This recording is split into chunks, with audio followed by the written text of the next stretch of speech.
to the third in a series of preservation videos created for the Association of Newfoundland and Labrador Archives. I'm Stephanie Machikian. And I'm Nicole Joyce. Today we're going to be discussing how to care, store, and handle your bound volumes in an archival collection. This instructional video will help you care for the books that you handle so they can be maintained for generations to come.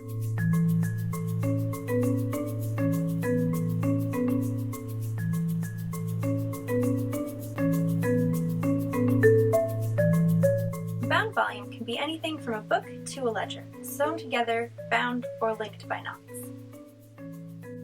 These volumes can be found in a museum's collection, a library, an archive, or a personal collection. First, we'll look at the parts of a book. The spine, the front and back covers, text block, head cap and tail, hinge and inner hinge, and the end papers. The most common type of binding you may find in your collection are paperback, cloth case, and leather. Paperback bound books have pages that are attached with an adhesive rather than being sewn in. They also have poor quality paper that are not expected to last as long as other bound volumes. The covering material for leather-bound books is adhered directly to the spine. Given that they can and have been made through many different processes, the inherent weaknesses of leather-bound books are varied. Cloth case is a modern binding. The cover is made separately from the text box and attached by gluing it to the end papers. This technique causes a weak attachment because the pages are not sewn to the binding.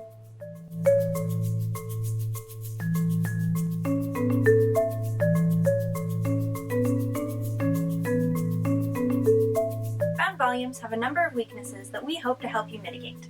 Because the spines of bound volumes tend to be stiff, laying them flat can be detrimental. It's always best to use a book cradle for support and never leave the book open for unnecessary lengths of time. Stiff spines can also pose a problem for photocopying. It may be best to take a photograph of a page instead of photocopying it for the sake of the book's spine. Remember never to press down on the spine of the book in order to lay it flat. Coverings, especially cloth, can deteriorate and fray with use and exposure to sunlight.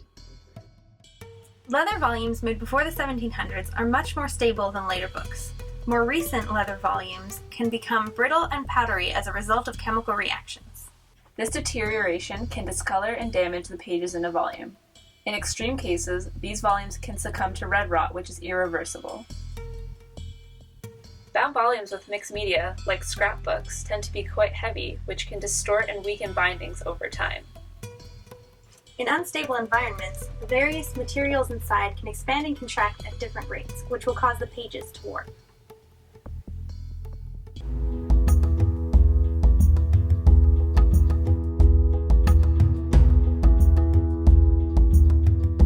The best way to make sure that the bound volumes in your care will last a lifetime is to limit their handling as much as possible. If a book is frequently used and you're noticing wear, it may be best to make a copy, either paper or digital. This ensures that the content is still accessible for research, but the original document is safe and secure. However, if a document is already in bad shape, photocopying may damage it further. In this case, using transcripts might be the best solution.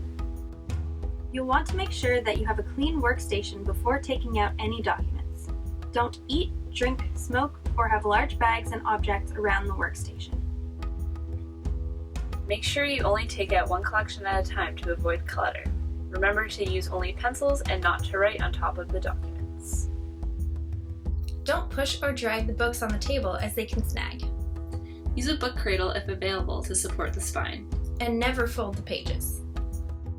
When transporting a bound volume, make sure to hold it lightly and at diagonal corners. If it's heavy or you're transporting more than one item, use the cart. The policy on gloves can differ from one institution to another. Wearing gloves might make you more aware of the way you're handling the book. However, gloves can also reduce your sense of touch and damage the documents. Whether or not you choose to wear gloves, it is important to always have clean hands as oils and dirts can damage the documents. There should always be enough space between books on the shelf so that you can handle it from its strongest point. When placing or removing a bound volume from a shelf, never pull from the spine, especially from the head cap, as it can tear. Always store them with other volumes of the same size in order to support each book. Not doing so can cause the covers to warp.